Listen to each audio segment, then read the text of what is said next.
Okay, this is Dave Richards at CryptoPay. This is an example of our CryptoTap unit right here. And it pairs seamlessly with the CryptoPay swiper. So it's the swiper that knows the configuration, count up, count down, the minutes. Hooking this up is as simple as hooking up two wires, a yellow and a black, for 24 volts. That is all you have to do and mount this unit. He's got his credit card. Let me scan on that for a sec, Tom. This is Tom's phone. His credit card is in his mobile wallet, and he's simply going to put it in proximity to the reader. Go ahead, Tom.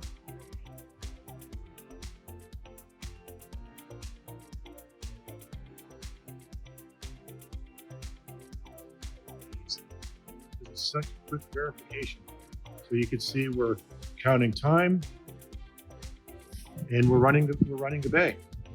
You can add more time by pressing the button if he needs to, and he can also cancel out by pressing and holding the button. So that's CryptoTap, self-serve bay.